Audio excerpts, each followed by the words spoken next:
लख लख शुक्राना, अनंतम शुक्राना। जय गुरु जी बेटा जी। अंकल आप बैठ जाइए। बैठो खुशी भाई। जय गुरु जी। सबको बहुत बहुत मुबारक हो। आज आंटी अंकल की मैरिज एनिवर्सरी भी है। उन्होंने सत्संग कराया है, तो आपने अभी वो भजन सुना ना कि मुबारका। तो जब हम अपने किसी भी अच्छे काम में, कुछ भी शुभ काम में गुरु जी को बुलाते हैं, हम अपने भगवान को, परमात्मा को बुलाते हैं, तो बहुत सारी ब्लेसिंग्स मिलती है। देखिए पार्टी तो हर कोई कर लेता है, लेकिन अपने गुरु जी का सत्संग कराना ये बहुत ही बड़ी बात होती है।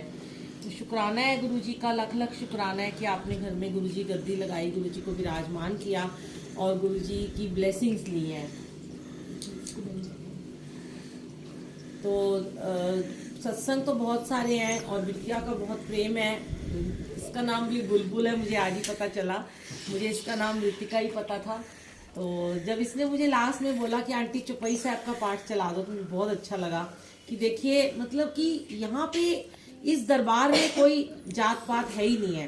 हिंदू, मुस्लिम, सिख, ईसाई, कोई बनिए हो, कोई हिंदुस्तानी हो, कोई पंजाबी हो, कोई साईं को मानते हो, सब एक बराबर है। तो अगर बच्चे को इतना पता है कि चौपाई साहब के पाठ करने से बहुत बरकत होती है और बहुत शुभ होता है, तो ये आजकल की जनरेशन के लिए बहुत अच्छी बात है। तो सत्संग बहुत है, पर मैं यही आज शेयर कर रही हूँ कि जो आजकल की जनरेशन है ना, अगर वो सत्संग में जुड़ती हैं, नई जनरेशन जो है, तो बहुत अच्छी बात है। वो उनके संस्कार हैं कि उनके पेरेंट्स ने उनको ऐसे संस्कार दिए हैं कि नई जनरेशन आज आप बड़े मंदिर में जाएंगे, वहाँ देखेंगे बड़े यंगस्टर हैं जो बच्चे सेवा करते हैं, शटल सेवा करते हैं और सत्संगों में जाते हैं। बड़े बड़े सत्संग जब हम अरेंज करते हैं तो वहाँ भी यंगस्टर बच्चे बहुत बढ़ चढ़ के सेवा करते हैं। आप देखेंगे अभी कुछ टाइम पहले, जैसे ना ये कलयुग है, अभी कलयुग में क्या हो रहा था, कुछ समय जब गुरुजी का अभी अचानक से 4-5 सालों में बहुत ही सत्संग होने शुरू हो गए और एकदम से बहुत सारे लोग गुरुजी को मानना शुरू हो गए। उससे पहले आपने सुना होगा कि हर दूसरे दिन न्यूज़पेपर में आता था, उसका रेप हो गया, उसका रेप हो गया, ये हो गया, छोटी सी बच्चे का वो कर दिया, किसी को उठा के ले गए, किसी को मार दिया, कोई टेररिस्ट आ गए। आप अगर अभी 2-3-4 सालों में ऑब्जर्व करेंगे तो आप देखेंगे ये चीजें बहुत कम हुई हैं। क्यों हुई है? जैसे घर में सत्संग बढ़ते हैं, जब घर में जाप बढ़ता है, जब घर में सिमरन बढ़ता है, तो ये सारी विपदाएं जो है धीरे धीरे कम होती हैं। देखिए आती जाती रहेंगी, कभी बीमारी के रूप में आएंगी, कभी कहीं परले आ जाती है, पर वो जो गंदगी थी ना, वो धीरे धीरे गुरुजी ने साफ की है। हमारे मन की, हमारे दिलों की, जो लोग नेगेटिव थे, जिनके बच्चे, जिनको संस्कार ही नहीं अच्छे मिले थे, जो छोटे छोटे बच्चों का रेप कर देते थे, वो गंदगियां साफ हो रही हैं। कैसे हो रही हैं? आज हर घर में गुरुजी का सत्संग हो रहा है, आज हर घर में गुरुजी के नाम की जोत जग रही है। तो कहीं ना कहीं, चाहे वो 20 लोग आते हैं, चाहे वो 50 आते हैं, चाहे वो 5 ही होते हैं, चाहे वो 2 बैठते हैं, तो एक वाइब्रेशन तो संगत जी होती है। आपके पड़ोसी हैं, कई बार हम भी जैसे कहीं रहते हैं तो हमारे साथ वाले घर वाले नहीं आ पाते हैं, दूर दूर से संगत आ जाती है। मेरे घर फरीदाबाद से कैब करके आते हैं लोग, गुड़गांव से आते हैं, नोएडा से आ जाते हैं, पर मेरा पड़ोसी नहीं आता। तो उसके अभी कर्मों में नहीं लिखा हुआ, उसके कर्म ही नहीं है अभी कि वो कटवाएं आके अपने गुरुजी से। लेकिन आप अगर सत्संग कर रहे हो तो कहीं ना कहीं वो वाइब्रेशन जा रही है, सड़क पे जा रही है, पड़ोसियों को जा रही है, सीढ़ियों में जा रही है, इधर उधर जा रही है। तो जहां जहां भी वो वाइब्रेशन सत्संग की जाती है, वहां वहां पर ही आप देखेंगे धीरे धीरे गुरुजी उस गंदगी को साफ कर रहे हैं। वो गुरुजी कैसे कर रहे हैं आपको, कि गुरुजी तो है नहीं, गुरुजी ने आज गुरबानी को महत्व दिया कि हर सत्संग में पहले 1.5 घंटा 90 मिनट की गुरबानी ही चलेगी। उसके बाद आप शब्द भजन चलाओ, मुबारक चलाओ, शुक्राना चलाओ, जो भी चलाओ। तो वो जो गुरबानी जब हम धीरे धीरे सुनते हैं ना, तो वो गुरबानी धीरे धीरे हमारी बॉडी को क्लीन करती है। और जब आपके घर से एक भी इंसान अगर सत्संग में आ गया, तो कहते हैं कि अगर आपने लंगर प्रसाद आके खा लिया, जल प्रसाद यहाँ का पी लिया, चाय प्रसाद पी लिया, जो गुरुजी ने भोग लगा के अमृत बना दिया था, तो जब आप वो वाइब्रेशन लेके अपने घर जाते हो, आपके घर में कोई कितना मर्जी नेगेटिव हो, कोई कितना मर्जी बुरे काम करता हो, हस्बैंड लड़ाइयाँ करते हो, सास के ताने सुनते हो, बहू लड़ाई करती हो, बच्चे कहना ना मानते हो, बच्चे गंदी सोहबत में पड़े हो, लेकिन वो वाइब्रेशन लेके जब आप घर जाते हो तो वो सब के सब प्योर होने शुरू हो जाते हैं, वो उनको पॉजिटिविटी मिलती है। तो उनको बहुत ज्यादा ना पॉजिटिविटी मिलती है। तो वो क्या होता है कि आप सत्संग में जा रहे हो, ये मत सोचो कि मेरे घर, अभी मेरे को, मैं आज ये क्यों शेयर कर रही हूँ कि 1-2 दिन पहले ही मुझे और कुछ ऐसे संगत के मैसेजेस आ रहे थे कि उनके घर वाले बिल्कुल नहीं मानते और वो छुप छुप के सत्संग में जाते हैं और छुप छुप के सत्संग सुनते हैं और छुप छुप के गुरुजी का स्वरूप छुपा के रखा हुआ है, घर वाले नहीं मानते। तो कोई बात नहीं, आप तो कर रहे हो ना, आप अपना कर्म तो कर रहे हो। एक दिन ऐसा आएगा जब ये जल प्रसाद, मैंने उनको यही बोला, जब आप अमृत वेला करो, मंत्र जाप करो, जब भी जाप में बैठते हो तो ये जल प्रसाद रख लो और इसको घर के दूध में थोड़ा थोड़ा मिला दो ताकि सबके मुंह में दूध और चाय लग जाए। तो उनके सबके थॉट चेंज होने शुरू हो जाएंगे। आप लोग बिलीव नहीं करोगे संगत जी, मैं ऐसी ऐसी जगह पे गई हूँ जहाँ पे सुल्तानपुरी, नांगलोई, ऐसे जहांगीरपुरी में ऐसे ऐसे लोग थे जिनके घर में जिनके जो बच्चे थे वो इतनी ड्रिंक करते थे। एक बार की तो मुझे याद है कि एक यंग बच्चा था, 18-19 साल का था और वो बहुत डिप्रेशन में था और बहुत ज़्यादा ड्रिंक करता था। और वो ना इतना डिप्रेशन में था कि जैसे तो पागलपन का दौरा पड़ता था। तो उसकी मम्मी बहुत मानती थी गुरुजी को, तो उन्होंने सारे गुरुजी के, उस लड़के ने सब रूप फाड़ के फेंक दिए और उस बच्चे को उन्होंने कमरे में बंद कर रखा था। और जैसे ही वो उसे खोलते थे वो सबको मारता था और खूब ड्रिंक करता था, हर वक्त पी के बैठा रहता था। तो वो आंटी जहाँ मैं सत्संग में गई वहाँ पे आई थी, तो उन्होंने मुझसे पूछा, मैंने उनको बताया कि आप ऐसे से अमृत वेला उठ के मंत्र जाप करो और वो जल गुरुजी से ब्लेस करके उसको पिलाओ, और जब वो सो जाए ना तो उसके कमरे में, या वो बाहर जब भी जाए तो उसके कमरे में आप ना जाप को चला दो। आप ना जाप को चला के ना छोड़ दो, और जैसे ही वो उस कमरे में आएगा उस कमरे की वाइब्रेशन इतनी स्ट्रांग हो चुकी होगी कि वो जाप का जो असर है वो दीवारों तक को ब्लेस करता है, धरती को ब्लेस करता है, उसके जिस बेड पे वो सोता है उसको ब्लेस कर देता है वो। तो वो उसको जाप है ना जो ब्लेस कर देगा, और वो धीरे धीरे उसके नेगेटिव थॉट जो है ठीक होने शुरू हो जाएंगे। उन्होंने ऐसे ही करना शुरू किया, और जब वो धीरे धीरे वो लड़का शांत होना शुरू हो गया, धीरे धीरे वो उसका मन शांत होने लगा, उसको चुपचाप वो जल पिलाने लगे। आप लोग मतलब गुरुजी के ऊपर इतना भरोसा रखना पड़ता है, विश्वास रखना पड़ता है कि धीरे धीरे उस लड़के ने अपनी ड्रिंक करना कम कर दिया, और उसने मतलब जो पूरा दिन पीता था फिर एक पैक पे आ गया, फिर उसने धीरे धीरे वो छोड़ दिया और वो सेवा में जाना शुरू हो गया, वो गुरुजी को इतना मानना शुरू हो गया। तो कैसे हुआ ये कैसे गंदगी दिमाग की साफ होनी है ना। तो वो एक भी अगर इंसान जुड़ रहा है ना परिवार में से, चिंता मत करो कि हम आए हमारे परिवार वाले नहीं आए हैं, वो क्यों नहीं आते हैं। अब बच्चा आ गया, छोटा सा बच्चा आ रहा है, चाहे बच्चा शरारते ही कर रहा है पर आया तो है, आज उसको ये संस्कार तो मिल रहे हैं। माना कि बच्चे थोड़े नटखट होते हैं, जो गुरु जी का ही रूप होते हैं, हाँ हमें चाहिए कि हम उन्हें थोड़ा सिखाएं कि भाई थोड़ा चुप रहें, धीरे धीरे वो सीख जाएंगे। एकदम से तो बड़े भी नहीं सीखते, कई तो बड़े इतने नटखट होते हैं, आंटियां अंकल होते हैं, चुप कर आते रहो मानते ही नहीं है, बोलते रहते हैं, फोन करते रहते हैं, चुप ही नहीं होते हैं।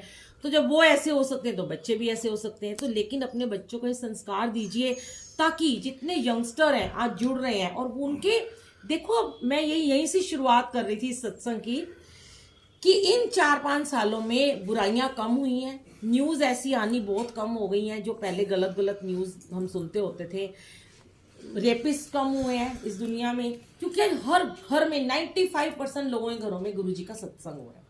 जब गुरु के नाम की जोत हर घर में जग रही है तो फिर क्यों पाप आएंगे। कलयुग को तो भागना ही पड़ेगा। अब कलयुग है, लोग कहते हैं कलयुग कलयुग कलयुग, कलयुग कहाँ से आया? कलयुग हम ही ने बनाया। जब वो टाइम था आज से 4-5-10 साल पहले कि हमारे खुद की फैमिलियों में ऐसे लोग थे, मैं किसी का नाम नहीं शेयर कर सकती हूँ, आस पड़ोस में थे जिनके बच्चे रात भर डिस्को में जाते थे, पब में जाते थे, ड्रिंक करते थे, घर ही नहीं आते थे, और माँ बाप बड़े खुश होते थे, बताते थे बड़े सीना ठोक के कि मेरा बच्चा तो सारी रात पब में रहता है।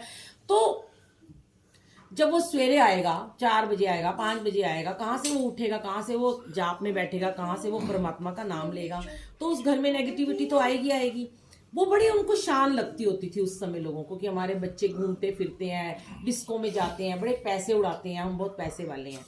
अब जब उनके साथ बुरा हुआ, जब उनके बच्चे गलत राह पे चले, कोई स्मैकिया बन गया, कोई नशा करने लगा, किसी को डिप्रेशन हो गया, तो उनको समझ में आई।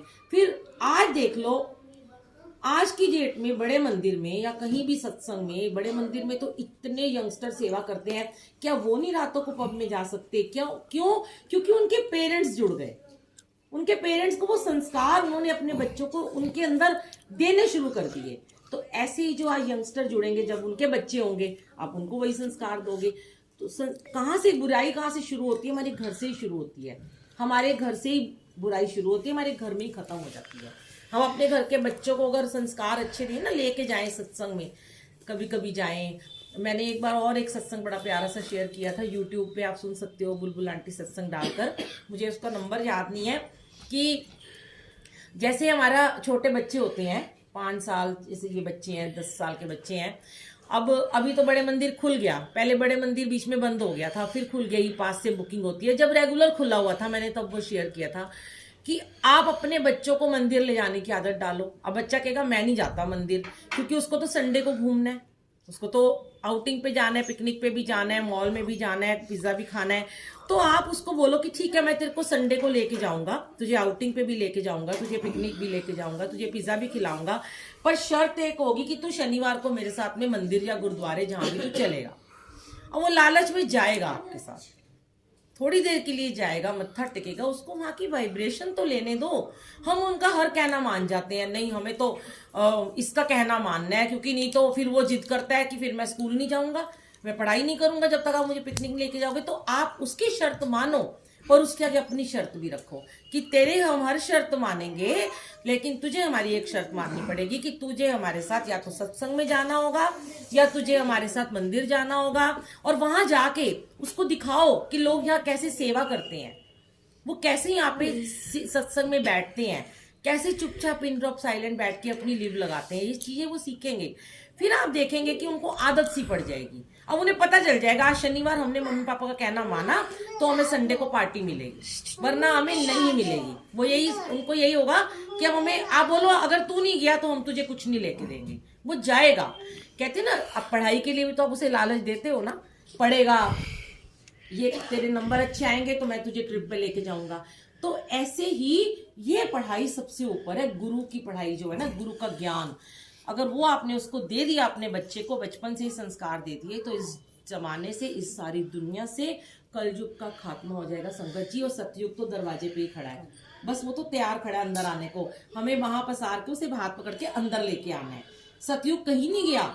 हम सोचते सतयुग था, द्वापर युग था, राम युग था, कहाँ चला गया? यही है, इसी दुनिया में राम कृष्ण जन्मे थे, इसी में गुरु नानक जन्मे, इसी में गुरुजी जन्मे, और आज भी वो सब तैयार हो सकते हैं। आज वही भगवान आप अपने घरों में तैयार कर सकते हो।